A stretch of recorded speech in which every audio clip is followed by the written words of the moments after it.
Director বলছে যে রিয়ামণি। তখন নাকি সে হেসে ফেলছে আমি বলছে Riyamoni. No no no why, কেন আমি আরেকজনের জন্য আমি নিজের নাম কেন চেঞ্জ করছি? আমাকে খুঁজে বের করে একটা ভিডিও মেক করে যেটাতে আমি ভাইরাল হয়ে যাই, আর সেটা ভাইরাল করাটা হয়েছিল নেগেটিভলি। টিকটক বা রিলস এগুলো মেক করি। আমি আসলে তাকে জানতেও চাই না। আজকের নাটকের নাম হচ্ছে সুরাইয়া, আর আমার ক্যারেক্টার নেমও হচ্ছে সুরাইয়া। বেসিক্যালি এই সুরাইয়ার ক্যারেক্টারকে নিয়ে এই গল্পটা। তো গল্পটা এমন যে একটা বস্তির মেয়ে যে কিনা চা বিক্রি করে, তার ফ্যামিলিতে বাবা মা দুইজনই আছে, তবে সে চা বিক্রি করে আর কি সংসারটা চালায়। আর আমাদের যে আরেকজন মেইন কোয়ার্টিস্ট আছে, সে হচ্ছে একজন ব্লগ মেক করে। সো সেই জায়গা থেকে সে আমাকে খুঁজে বের করে। আমার চাটা বেশ পপুলার, সবাই পছন্দ করে। সো সে আমাকে খুঁজে বের করে একটা ভিডিও মেক করে যেটাতে আমি ভাইরাল হয়ে যাই, আর সেটা ভাইরাল করাটা হয়েছিল নেগেটিভলি। সো বেসিক্যালি এটা নিয়েই কাহিনীটা, একজন ব্লগার আর একজন চাওয়ালি নিয়েই কাহিনীটা। সো বাকিটা আর না বলি, বাকিটা দেখতে হলে আপনাদের চ্যানেলের পর্দায় চোখ রাখতে হবে। আসলে এই জিনিসটা নিয়ে আমি কথাই বলতে পারবো না, বিকজ এটা আপনাদেরকে দেখতে হবে। কারণ আমি যেটা বললাম যে নেগেটিভলি হচ্ছে ভাইরাল করা হয়, সো ওইটা হচ্ছে গল্পের এন্ডিং আপনারা জানতে পারবেন। আমার ভয়েসটা তখন একটু বেশি ডিপ হয়ে যায়, লাইক একখান থেকে কথা বলছি। কেন? যখন আমি গ্যাংস্টার ক্যারেক্টার করব তখন আমি আবার ওইভাবে ওই চরিত্রটা প্লে করব। এটা আজকে প্রথম না যেটা আমি করছি, মানে অনেক চরিত্রের কারণে আসলে নিজের ক্যারেক্টারটা চেঞ্জ করতে হয়, ডিফারেন্ট ক্যারেক্টার প্রেজেন্ট করতে হয়। তো ওই জায়গা থেকে আমি কমফোর্ট। আমার উপরে বেস করে লেখেনি, ক্যারেক্টারের উপরে বেস করে লিখেছে।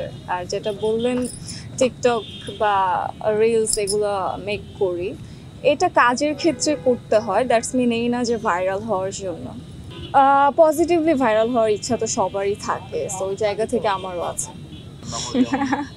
দেখেন, সে নায়িকা কিনা আমি জানি না, আর আমি আসলে তাকে জানতেও চাই না। আমি আমাকে জানি, আমি আমার কাজ দিয়ে আমাকে চেনানোর চেষ্টা করছি।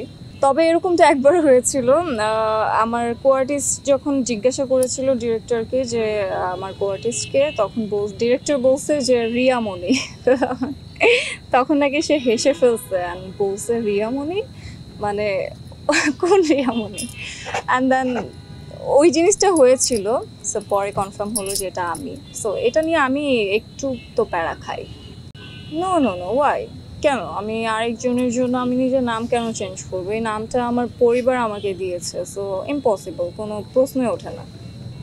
যেটা ভেবে এসেছিলাম অনেক কিছু, একটা মিডিয়াতে আসার আগে তো একটা প্রিপারেশন থাকে বা জেনেই এসেছি।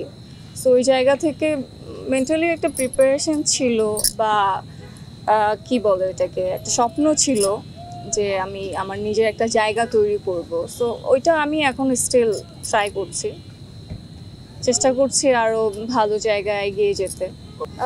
এখনো তো অনেকেই আমাকে চেনে না, সো অতটা ভালো জায়গায় এগিয়ে যেতে চাই, অতটা ভালো ভালো কাজ দিতে চাই যাতে মানুষ আমাকে চেনে, আমাকে মনে রাখে।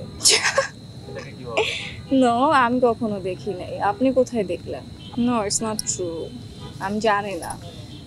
আমি তো সবসময় দেখি আমার নামের আগে পিছে যেখানে হোক অভিনেত্রীটাই লেখা উঠছে। কখনোই আমি মিডিয়াতে আসার আগেও কখনো আমি টিকটকার ছিলাম না, জাস্ট এমনি র্যান্ডম ভিডিও মেক করি, দ্যাটস ইট। আমাকে কেন এই কোয়েশ্চেন আমি জানি না। তবে কিছুদিন যাবত তো দেখছি, কিছুদিন না বেশ কিছুদিন আগেই যেটা হলো অ্যাওয়ার্ড শোতে, আমি নিজেও অনেক অ্যাওয়ার্ড শোতে প্রেজেন্ট ছিলাম, আর আমি নিজ চোখেই দেখেছি। আসলে অ্যাওয়ার্ড শোর ব্যাপারে আমার কিছুই বলার নেই, কারণ এটা আসলে তাদের দোষ না যারা ক্যামেরার সামনে। এটা আমি সম্পূর্ণই তাদের দোষ দিব যারা ক্যামেরার পিছে, যারা ক্যামেরা ধরে রাখে। কারণ আপনি যখন আমি বা আমার থেকে অনেক গুণী মানুষরা অ্যাওয়ার্ড শোতে যায় অ্যাওয়ার্ড নেওয়ার জন্য, তারা খুবই সাবলীলভাবে খুবই সুন্দরভাবে যায়, তখন আপনারা কিন্তু তার পিছে ঘুরেন না ক্যামেরা নিয়ে। তখন আপনারা দেখা যায় যে যারা শর্ট ড্রেস পরে এসেছে কিছু শো করছে নিজের বডির, তখন আপনারা তার মানে বিভিন্ন অ্যাঙ্গেল থেকে আপনারা তার ভিডিও নেন। তো সেটা আপনারা আসলে ভাইরাল করেন, না হলে আমাদের কাজ পর্যন্ত পৌঁছানোর কোনো প্রশ্নই ওঠে না।